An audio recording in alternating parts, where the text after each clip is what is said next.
Gravando através do microfone. Pronto, tá gravando, deu certo. Tá gravando.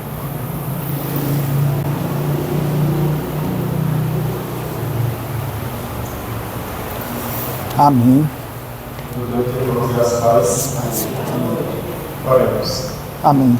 Senhor Deus, eterno Pai, nós, nesse momento, ó Pai, oramos a Ti, entregando em Tuas mãos, ó Pai, a vida de João André. Eu peço que o Senhor esteja abençoando, ó Pai, as palavras que venham sair da boca dele, ó Pai. Que nada venha dele mesmo, ó Pai, mas que seja o Teu Espírito Santo conduzindo, ó Pai, cada palavra, Pai, que venha de encontro ao nosso coração, ó Pai. Desde já o Senhor esteja preparando o terreno do nosso coração para que seja um terreno fértil, ó Pai, para que a semente da Tua palavra possa germinar, Pai. Que o irmão André venha diminuir para que o Senhor cresça na vida dele nesse momento, ó Pai. Que o Senhor esteja conduzindo cada momento desse culto, ó Pai. Essa é a nossa oração. Entrega a Ti em nome de Jesus. Amém. Amém. Glória a Deus. Obrigado. Amém. Graça e paz, igreja.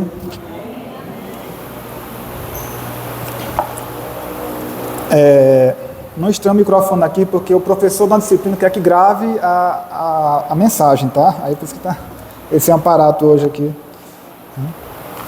Hoje, irmãos, vamos refletir lá em Romanos capítulo 7, tá? É um capítulo muito importante, tá vendo? É um capítulo muito importante, capítulo 7 de Romanos. Por coincidência, né? Coincidência não acredito em coincidência, porque o Senhor preparou, a gente não combinou nada. E o louvor foi exatamente sobre isso, né? O louvor foi sobre isso. A gente explorou, ela falou um pouco aí do capítulo 7. Então, Romanos capítulo 7, a partir do versículo 7. Ok? Tá vendo?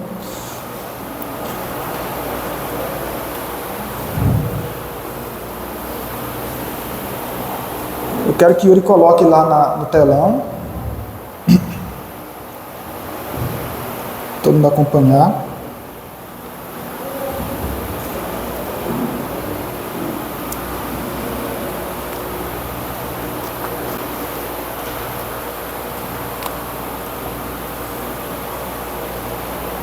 Irmãos, vamos falar hoje sobre a guerra interior de cada crente. A guerra interior que todos nós batalhamos, trilhamos todos os dias. Tá? É um capítulo um pouco denso, mas vamos fazer um bom resumo, uma boa exposição da palavra. Né? Na exposição da palavra, gente, eu sou um servo da palavra. Eu só apenas repasso que a palavra está falando. A partir do versículo 7... lá. De preferência na King James, se possível.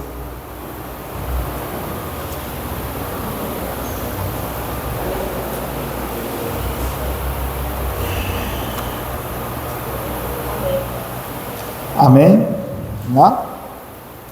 Assim diz a palavra do Senhor. Portanto, que concluiremos? A lei é pecado? De forma alguma. De fato, eu não teria como saber o que é pecado, a não ser por intermédio da lei, porquanto, na realidade, eu não haveria conhecido a cobiça, se primeiro a lei não tivesse dito, não cobiçarás. Mas o pecado, aproveitando-se da ocasião dada pelo mandamento, provocou em mim todo tipo de cobiça, porque onde não há lei, o pecado está morto. Antes eu vivia sem a lei, mas quando veio o mandamento, o pecado reviveu e eu fui ferido de morte. E descobri que o mandamento, que era para a vida, transformou-se em morte para mim. Porquanto o pecado, valendo-se do mandamento, iludiu-me e por meio dele me matou. De maneira que a lei é santa e o mandamento santo, justo e bom. Portanto, isso significa que o que era bom tornou-se morte para mim? De forma alguma. Mas o pecado, para que se revelasse como pecado, produziu em mim a morte por intermédio do que era bom, a fim de que, por meio do mandamento, o pecado se demonstrasse extremamente maligno. Porquanto é do nosso pleno conhecimento de que a lei é espiritual, Eu, entretanto, sou limitado pela carne, pois fui vendido como escravo ao pecado. Pois não compreendo o meu próprio modo de agir, porquanto o que quero, isso não pratico. Entretanto, o que detesto, isso me entrego a fazer.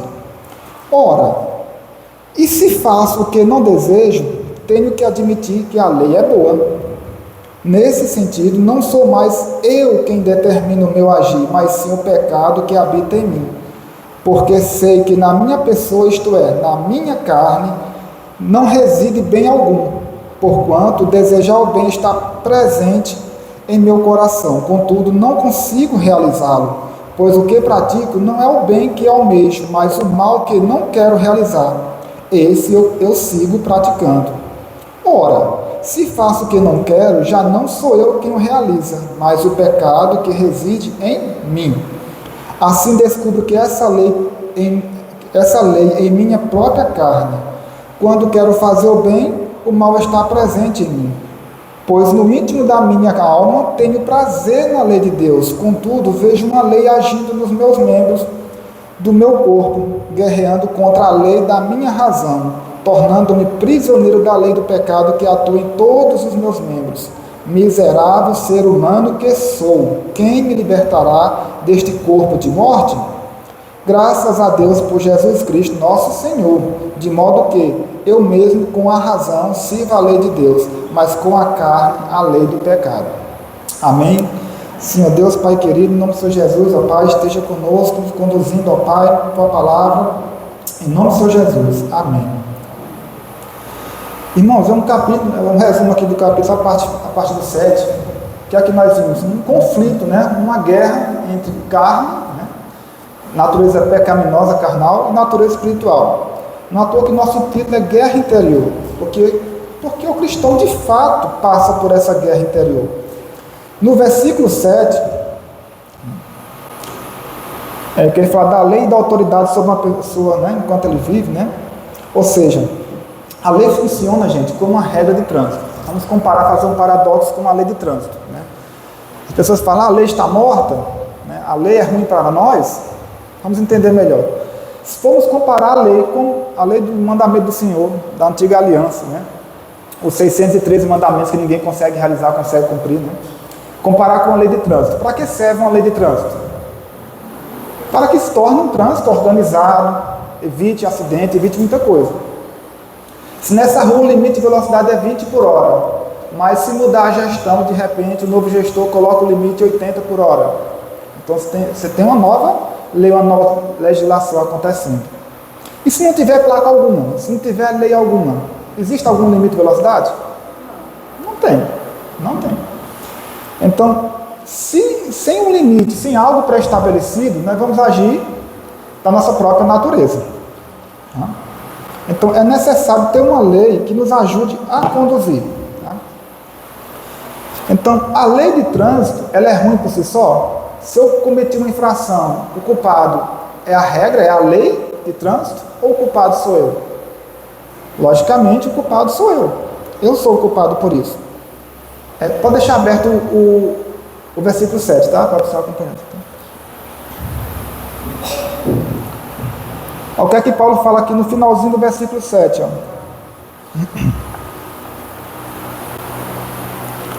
E Paulo fala, ele não saberia o que era cobiça se primeiro a lei não tivesse dito, não cobiçarás. Interessante, né? Dos 10 mandamentos, Paulo cita como exemplo apenas o último, o 10º. Né? Por que não falou os outros mandamentos como exemplo para a vida dele? Usou só o 10º mandamento.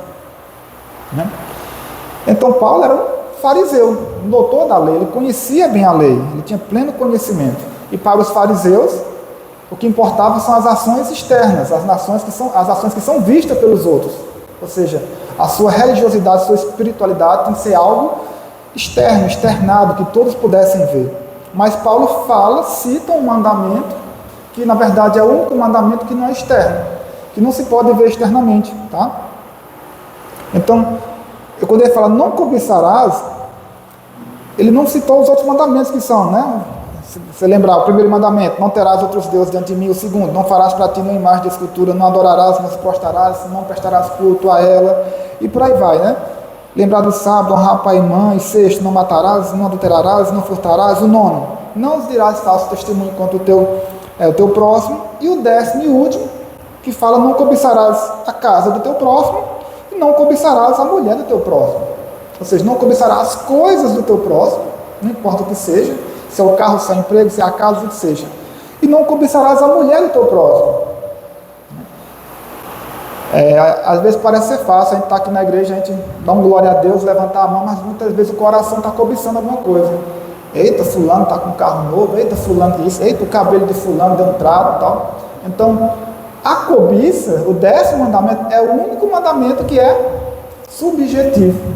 Não é externado, não vê, as pessoas não veem, está interno dentro de você. Todos os outros são coisas que você faz dentro para fora.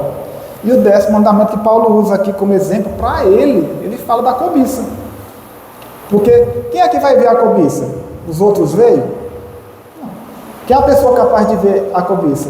Dentro de nós, que está dentro de nós? Só Deus. Então todos os outros mandamentos são objetivos, estão claros, na cara, todo mundo vê. E o último mandamento é subjetivo, só Deus vê. Aqui Paulo começa a desenhar isso aqui, ou seja, o último mandamento, ele fala como espelho, ele começa a jogar na cara dos cristãos de Roma. Ó o espelho aqui na frente de vocês. Então esse 10º mandamento, o último mandamento é um espelho. Então o propósito da lei não é me salvar, pois se fosse, eu teria que ser perfeito. Quem é que é perfeito? Quem é que nunca falhou? Quem é que nunca falhará? Só Cristo foi perfeito, só Cristo cumpriu toda a lei. Pode passar para o próximo versículo, tá? No versículo 8,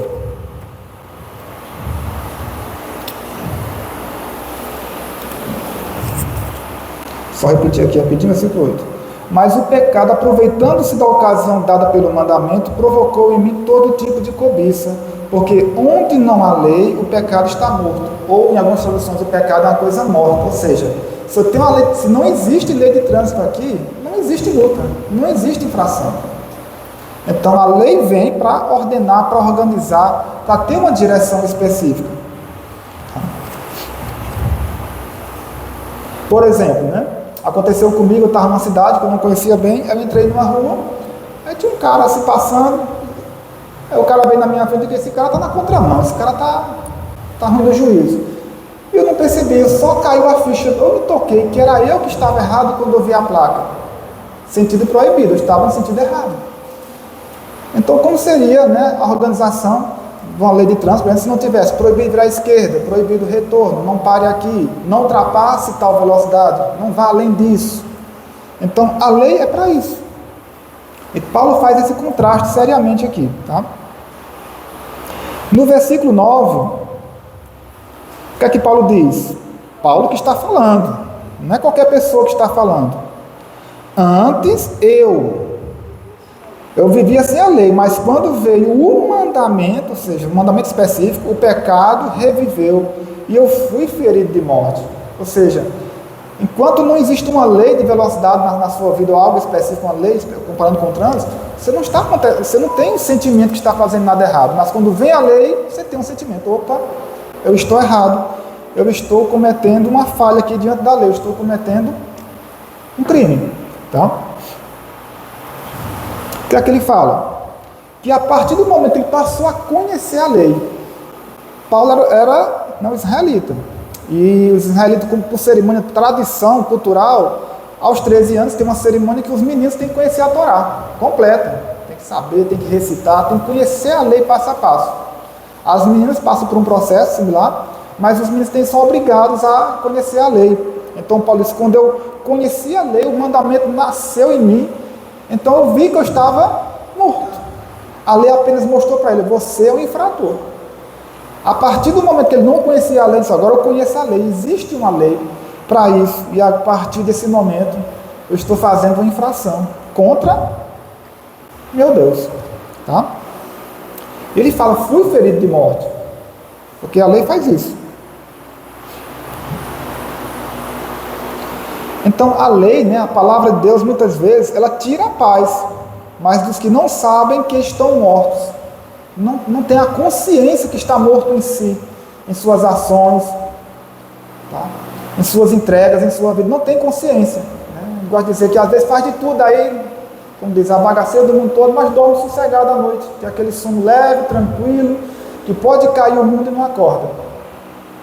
Por quê? Porque ele não tem o peso da lei sobre ele, mas a partir do momento do peso da lei, é como Paulo cita aqui. Então a palavra de Deus, ela tira a paz dos que não sabem que estão mortos. Quando escutam a lei, tira a paz de fato. Mas essa mesma palavra, essa mesma lei, dá a paz aos que estão aflitos nos seus pecados. Então a mesma lei, ela consegue ter dois propósitos. Tá? Então o mandamento é para a vida e não para a morte. O mandamento é para a vida, de forma alguma. Tá? O mandamento é sempre que é a sua vida, que é a sua paz, uma vida boa, perfeita e agradável diante de Deus e diante de todos. Tá? Então o pecado, como é que o pecado ele usurpa a lei para poder fazer isso? Como é que o pecado se apresenta em sua vida? Vou fazer uma pergunta agora. Como é que o pecado se apresenta? Né? É como aquelas, né, os séries ou desenhos que chega o satanazinho com um chifrinho, com aquele tridente, com o rabinho balançando, dizendo, faça isso que você vai para o inferno, faça isso que você é meu. Não. Como é que o pecado se apresenta para você, na sua vida diária? Ele apresenta como algo aterrorizante, como se fosse um filme de assombração? Não. Ele se apresenta bem doce, agradável, como um prato gostoso que você precisa provar, se deliciar. Aí ele diz assim, ó, você é merecedor desse prato, você fez por merecer, você precisa desse prato gostoso, comer dele, não lhe fará mal algum. Ou muitas vezes você passa por uma tribulação, dificuldade, aí dentro de você sente, eu estou precisando de algo para me acalmar, de algo para isso, aquilo. Aí vem a necessidade natural do seu coração, da sua natureza carnal pecaminosa, dizendo, você precisa disso. Você precisa de tal coisa. Então, em nenhum momento, quando o pecado se apresenta para você, se apresenta maléfico. Ele só mostra a sua carência e sua necessidade. E o pecado nunca chega mostrando para você, você é falho, olha como você é podre por dentro, olha como você está assim, está desobedecendo a Deus. Ele não chega apresentando isso. No momento que ele se apresenta, você só pensa no lado positivo, no lado bom. Não consegue vir na sua mente, muitas vezes, o lado negativo. Por quê? É o prato gostoso na sua frente. E o seu corpo, ele tem fome por aquilo. É o que Paulo fala. O seu corpo tem fome por aquilo. No 10, eu descobri que o mandamento que era para a vida transformou-se em morte para mim. Porque a partir de conhecer o mandamento, é que estamos reconhecendo que estamos mortos. Tá? Agora no versículo 11 ao 12, que fala, portanto o pecado, valendo-se do mandamento, iludiu-me por meio dele, me matou. Nós, naturalmente, gente, temos a tendência de ser falho, de errar, de puxar para o mal. Uma criança desde pequeno, se disser, não mexa naquela tomada. Se você falar não, ele já fica, eu tenho que mexer. Por que eu não posso? Dentro dele da inquietação. Se ele está me dizendo que não, é porque é uma coisa boa. Se ele diz que não, eu quero aquilo. Então, a natureza humana é tão incrível que realmente o pecado habita em nós como uma semente natural que está em nós, transferida de geração em geração. Ou seja, sempre temos a inclinação ao que é ruim. Há uma inclinação natural. E Paulo fala aqui sobre essa inclinação natural. Tá? Então, o que acontece na prática é que a lei veio para ser uma via de acesso ao pecado, tanto na experiência que Paulo teve, como também para todos nós, né, seres humanos. Ou seja, em vez de conceder a vida, a lei produziu condenação. Em lugar de promover a santidade, provocou o pecado. Todavia, essa responsabilidade pelo pecado não é da lei, é nossa, uma vez que ela foi criada por Deus, a lei, para nos ajudar a sermos seres humanos melhores, ordenados, organizados, termos prioridade na vida e principalmente saber identificar o que é certo e o que é o errado, o que é o bem e o que é o mal, o que é a vontade de Deus e o que não é a vontade de Deus, o que agrada a Deus e o que Deus detesta. A lei é para isso, né? Na nossa comparação com a lei de trânsito. Como fala no versículo 12, a lei é santa, justa e boa. Vai passar para o 12. Aí Paulo depois ele afirma, não pense que a lei é má, porque através dela veio tudo isso. Porque ela apenas trouxe à tona a nossos olhos o que estava dentro de nós, naturalmente. O quão falho que somos. Mas Paulo fala no 12, ó, a lei, né, o mandamento, é santo, justo e bom. Por quê? Veio de Deus. O problema não é a lei, o problema não é o mandamento, o problema somos nós, tá? A nossa natureza, tá? No versículo 13, coloca o 13 aí. No versículo 13 fala: portanto, isso significa que o que era bom tornou-se morto para mim? De forma alguma, mas o pecado que se revelasse como pecado produziu em mim a morte por intermédio do que era bom, a fim de que, por meio do mandamento, o pecado demonstrasse extremamente maligno. Algumas traduções trazem só maligno, mas no original está maligníssimo. O termo original é maligníssimo. Por que no original está maligníssimo? É tão ruim assim o pecado? Então, maligníssimo quer dizer, o autor quer dizer que é algo mais maligno que tudo que você possa imaginar. Você pode imaginar o que é ruim na sua vida. Ruim na minha vida é eu estar sem emprego. Ruim na minha vida é um parente doente que eu tenho, uma perda de um ente querido. Tem muita coisa ruim na vida, mas o autor, né? O autor fala aqui, Paulo falando, não é eu que estou falando não, ele colocou como maligníssimo, ou seja, como o mais maligno dos malignos que possa acontecer com o ser humano. O algo mais maligno do que tudo isso. Então, o que é interessante vermos que quanto mais longe da luz, ou seja, da vontade de Deus como um todo, nós não vemos nossas manchas, falhas, máculas, né? Não importa o termo que você use. Tá? Porque se, né, Deus é luz, nele não há sombra de variação, na luz em si, se pegar uma luz, dentro dela não existe sombra, né? Se Deus não há sombra, quanto mais nos aproximamos dele, mais nós vemos nossas falhas. Então, muitas vezes, queremos ficar distante de Deus para não enxergar nossas falhas. É como se a gente ficasse trancado num quarto escuro para não ver os defeitos que há em nós. E o interessante, gente, que abre no 14. A partir do versículo 14, se vocês perceberam, que Paulo muda a forma de falar. A partir do 14, temos uma mudança na forma verbal que ele fala no tempo. Ele deixa de falar no passado e começa a falar no presente. E ele passa do impessoal para o pessoal. Ele começa a falar só dele. Agora é eu. Então, Paulo só falando sobre ele. Você pensa, rapaz, apóstolo Paulo, um homem usado por Deus, o homem que mais plantou igrejas, mais levou o evangelho para as nações estrangeiras, mais escreveu os livros da Bíblia do Novo Testamento. Paulo falando isso sobre ele. Tá? Porque o apóstolo Paulo também tinha suas falhas, ele era ser humano. E Paulo fala ter prazer na lei de Deus. Ele fala, mas eu tenho prazer na lei de Deus. Um cristão crente, dizer assim, não maduro, ele diz isso, eu tenho prazer na lei de Deus? Às vezes não. Então só o cristão maduro diz, eu realmente tenho prazer na lei de Deus. Por mais que a lei pareça ser difícil, ser dura comigo, isso, mas eu tenho prazer na lei do Senhor, na lei de Deus. Então um crente maduro diz isso, eu tenho prazer na lei de Deus. Mas um crente não maduro, ele olha mais para si. Ele olha mais para si e não reconhece ou não enxerga claramente suas máculas, suas feridas ainda corretamente como deveria enxergar. Ele começa a enxergar, mas não, vou desviar um pouquinho o olhar para cá, eu não vou olhar tanto para as minhas feridas. Né? Então Paulo, como um cristão, um crente maduro, ele olha para as suas feridas. Né? E ele reconhece, tem prazer na lei de Deus. Tá? Então, muitas vezes, um crente maduro, ele elogia a si mesmo. Ele elogia a si mesmo e se vê algo nele muito positivo, que ele tenta colocar na balança isso para pesar como que ele faz de negativo. Né? Isso não pode, né, gente? Então, quanto mais distante da luz, menos veremos nossas falhas. Quanto mais perto de Deus que é a luz, mais o cristão faz o quê? Ele se lamenta. Ele sente o peso, ele reconhece, ele vê suas feridas, suas falhas. Quanto mais próximo está de Deus, mais o cristão, ele se reconhece, ele se vê como falho. Quanto mais distante, menos ele vê suas falhas. Exemplos, né? O que é que Isaías falou, um grande homem de Deus?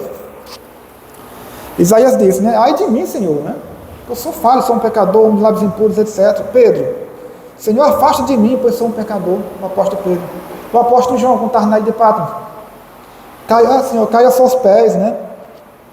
Cai aos pés do Senhor, né? Como falho. Então, Paulo mostra os conflitos de um cristão salvo e remido pelo sangue de Jesus. Então aqui são a batalha, como se fosse, usar um termo mais conhecido para a gente, uma guerra civil. O que é uma guerra civil? Uma guerra dentro de casa, dentro da própria nação, dentro da própria cidade, uma guerra dentro dele mesmo. É como se fosse uma guerra, a gente fosse uma guerra ambulante, mas uma guerra dentro de nós mesmos. Então, quando olhamos para Jesus, nós vemos o Deus que não conseguimos ver. E ao mesmo tempo, nós vemos em nós os seres humanos que não conseguimos, o ser humano que nós não conseguimos ser. Nós somos falhos. Se você olhar para Jesus, Jesus é o modelo, é o alvo, nosso alvo é Cristo. A gente se vê como falho. Olhou para Cristo, a gente se vê como falho. Se você estiver olhando para qualquer outra coisa que não seja Cristo, aí você não vai se ver como falho. Tá? Uma pergunta. Quando você foi convertido a Cristo, sua natureza pecaminosa, ela foi cancelada ou eliminada totalmente? Pode responder para você mesmo. Quando você foi convertido para Cristo, sua natureza pecaminosa, ela jogou na sacola, no lixo, foi embora, acabou-se. Não está mais comigo. Aconteceu isso com ela? A resposta bíblica é não. Porque agora você é uma nova criatura, mas ainda está sujeita ao pecado, você está neste mundo. Aí temos que ter um pequeno lembrete diante disso, né? Que nós fomos justificados pelo sangue do Senhor Jesus, pelo sangue do Cordeiro. O que é ser justificado? É o capítulo seguinte, 8, ele fala muito sobre isso, por a vitória, a salvação e a certeza da salvação em Cristo. Em Cristo, não na lei. Mas nós somos justificados e libertos, ou seja, justificado significa absolvido de uma pena, absolvido da multa, absolvido da condenação. Foi o que Cristo fez na cruz. Quando ele diz, está pago, né? É no original lá a Tetelestai, quer dizer, pago a dívida, está consumada a dívida, está consumado significa está pago. Ou seja, a dívida, a escritura de dívida que existia, foi paga por ele na cruz. É uma dívida que qual você estava preso, mas depois você paga aquela dívida, você sai da prisão, porque alguém pagou aquela dívida por você, não foi você que pagou, foi Cristo que pagou. Então nós passamos por um processo de santificação, que é um processo, está acontecendo, né, durante a nossa caminhada. E a libertação total do pecado vai ser quando? Apenas na glorificação, exatamente, na glorificação. Ou seja, quando a gente for para o Pai. Então, enquanto está neste mundo, está sujeito à lei, está sujeito às penalidades, está sujeito às falhas naturais de nossa carne. Então, enquanto há vida, haverá uma batalha dentro de você. Essa batalha sempre vai existir. Muitos cristãos ficam frustrados. Aí eu pensei que aquela antiga vontade tinha acabado, tinha morrido no dia da minha conversão. Eu pensei que no dia do meu batismo, quando eu descer e subir, tudo aquilo como se fosse lavado e acabou, não existe mais nada. Aí muitos cristãos ficam frustrados porque descobrem que aquela transgressão, aquele pecado, parece que sumiu, desapareceu, mas parece que fosse uma semente, ele volta a brotar de novo. Ele naturalmente quer brotar na sua carne, no seu coração, ele volta. Aí muitos ficam frustrados, não, porque eu deixei de ir para a igreja, deixei isso aqui, porque eu vi que meu coração estava surgindo na antiga vontade, que eu pensei que estava morta, e agora está voltando, o que aconteceu comigo? Eu não me converti de fato, e ficam tristes e frustrados. Não é para ficar triste e frustrado, pelo contrário, é ter a consciência, como Paulo teve a consciência aqui falando, do que habita dentro dele. Paulo todo tempo fala, é como se fossem dois seres dentro dele. Tá? É como se fosse ele personifica o pecado que há no corpo humano, como se fosse uma entidade, um ser, ou como se fosse uma personalidade. É como se dentro de você tem duas pessoas dentro de você. Vocês são dois. No natural e no espiritual. Todo tempo há essa batalha. No versículo 15, olha que interessante no 15. Está já concluindo. Abri aqui no 15. O que é que diz o versículo 15? Ó? Pois não compreendo o meu próprio modo de agir, porquanto o que quero, isso não pratico. Entretanto, o que detesto, isso não consigo fazer. Ele fala que detesto, não consigo fazer. Só entrega a fazer, né? Acaba fazendo, né? No 16, ora, se faço o que não desejo, tenho que admitir que a lei é boa. Então Paulo admite que a lei é boa. Interessante que parece uma coisa que fosse paradoxal, né? Como se Paulo fosse esquizofrênico. Como é que você quer uma coisa e não faz, e o que você não quer, acaba fazendo. Né? Mas ele está falando do conflito tão grande que há com ele.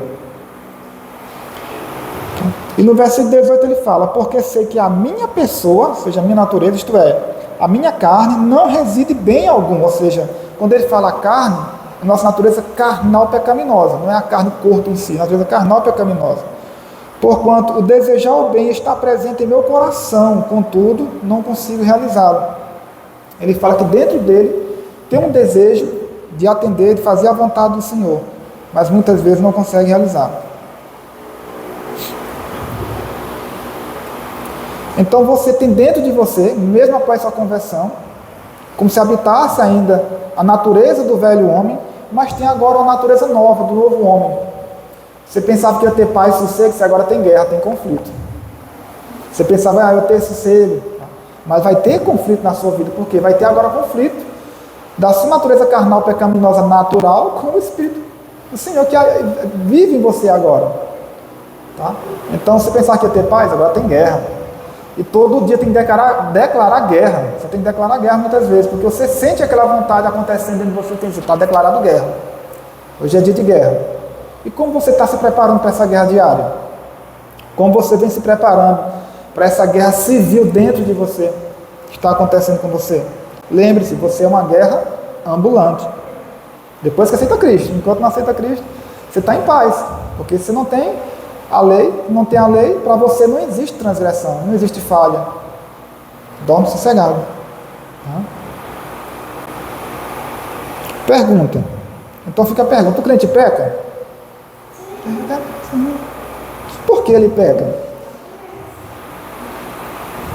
Tá bem. A natureza natural, carnal, biológica nossa. Muitas pessoas pensam, o crente peca porque às vezes está revoltado, quer ofender a Deus. É isso? Não. Paulo deixa claro que não.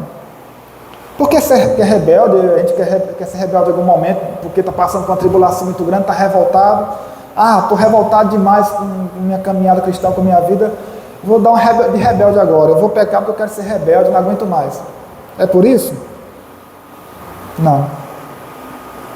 Por quê, gente? Porque nós temos plena consciência do que fazemos errado e contrário à vontade de Deus. Mas será que pecamos deliberadamente, ou seja, de forma intencional? A resposta é não. O cristão de verdade, ele não peca intencionalmente. Ele não peca porque quer. Tá? Então, Paulo, ele personifica o pecado, ele dá uma personalidade ao pecado, que vive dentro de você. Olha que coisa interessante, né? Você passar a enxergar a sua natureza carnal pecaminosa como um outro ser seu que vive dentro de você, guerreando com você todo o tempo. Você começa a alimentar, ele começa a ficar mais forte. Como é que o inimigo trabalha para alimentar essa natureza dentro de nós? Ele chega de uma vez aqui, ou ele chega aos poucos. Eu gosto de dizer que é como se fosse uma arapuca, né? Então, se você pegar um passarinho bem esperto, você tem que colocar a comidinha embaixo da arapuca, ele vai lá, come uma vez, come duas, come três, a arapuca não cai, não desarma. Ele vai perdendo medo, acostumando, perdendo medo, acostumando. Quando ele vai perdendo medo, ficando, como eu gosto de dizer, manso, né? Vai ficando manso, aí sim, a arapuca pega. É dessa forma que o pecado faz. Tanto tem um ditado, né, que diz que o crente não tropeça em pedreiras, né, em rochas grandes, pequenas pedrinhas. Parece que não é nada, você tropeça ali, você chuta ela, não é nada, né? Vai tropeçando, quando menos espera, já foi a rasteira, já está no chão. Você pensa, como é que eu vim parar aqui? Como é que isso veio acontecer? Por que eu já estou nessa condição de novo? E do versículo 22 ao 25, para a gente encerrar, tá? Paulo fala que, contudo, no 23, contudo vejo uma outra lei agindo nos meus membros, no meu corpo, né? Guerreando contra a lei da minha razão, tornando-me prisioneiro da lei do pecado que atua em todos os meus membros. Ele usa o termo todos os meus membros, ou seja, meus olhos, meu ouvido, minha boca, meu nariz, em meu tato, minha mão, meu pensamento, tudo. Ele diz que está em tudo. Aí fica a pergunta para você, qual membro seu está mais fragilizado? É mais fragilizado, tendenciado a essa queda? A gente sabe que hoje um dos maiores, né, desafios do cristão é controlar os olhos, onde olha, né? Onde a gente vai. Né? Difícil, não é fácil. Às vezes você consegue controlar o ouvido e tal, mas é difícil controlar os olhos. E hoje tudo está assim, um banquete na sua cara, todo momento, um banquete enorme.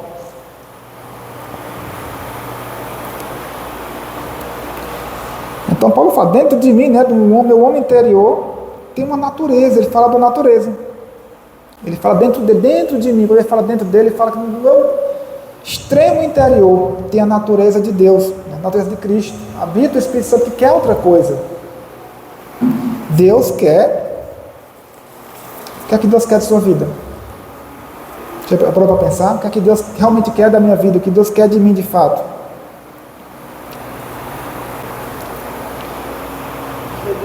Então, se você muitas vezes vê uma voz no seu ouvido dizendo, né?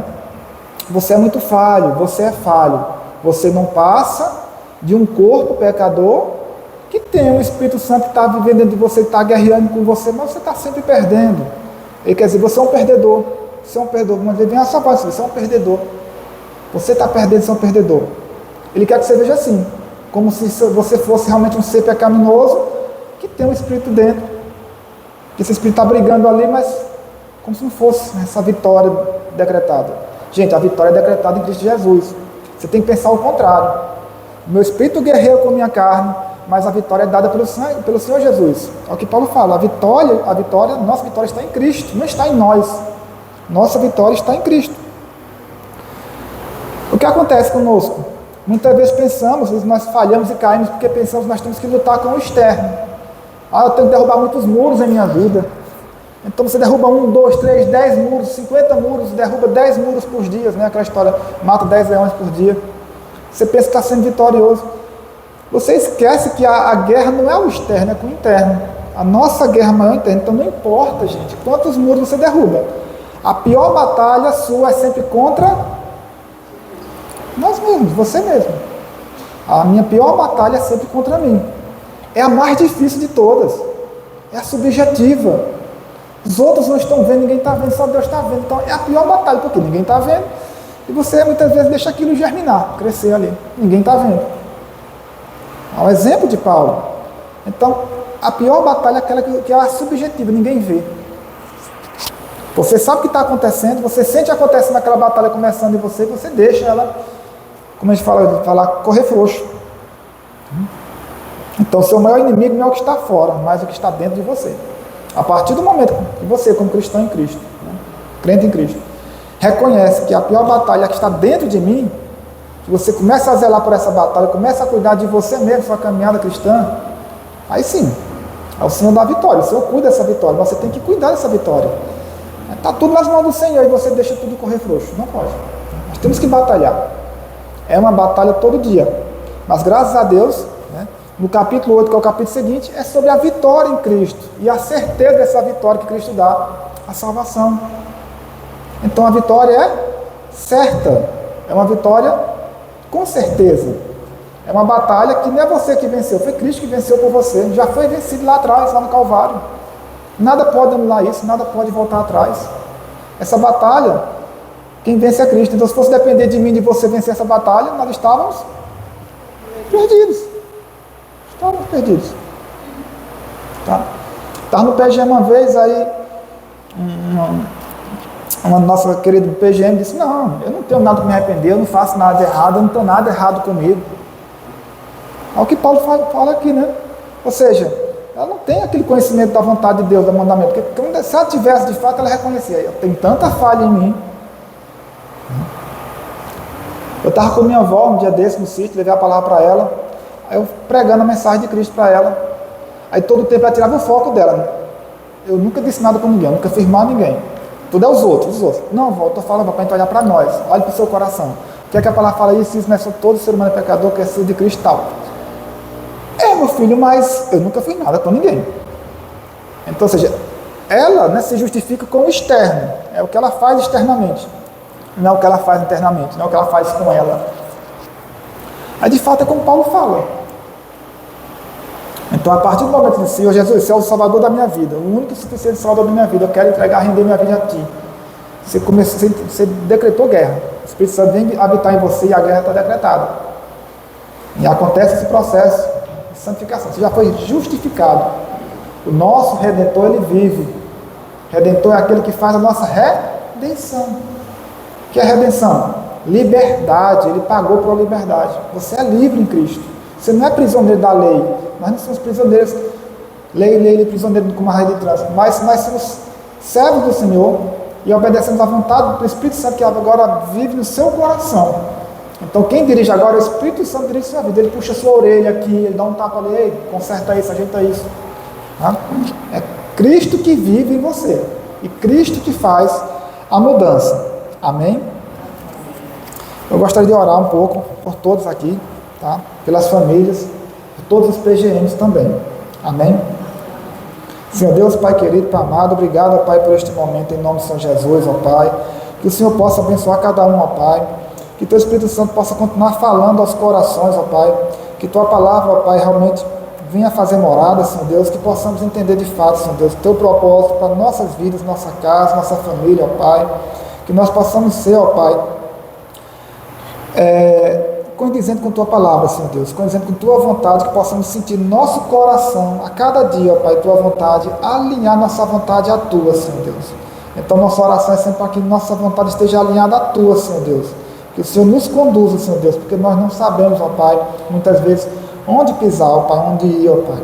Então, ó Pai, a Tua misericórdia, o Teu amor, Senhor Deus, que nos restaura a cada dia, ó Pai, que nos levanta, Senhor, para que possamos guerrear essas batalhas, Senhor Deus. Não só as batalhas externas, mas principalmente as batalhas internas, ó Deus. Esteja, ó Pai, conosco, ó Pai, protege cada um, abençoa cada lar, cada ente querido aqui, Senhor Deus. Cada filho Teu, ó Pai, abençoa, ó Pai, ilumina os caminhos, ó Pai, e o coração. Em nome do Senhor Jesus, ó Pai, que eu Te oro e Te agradeço. Amém, Senhor. Amém.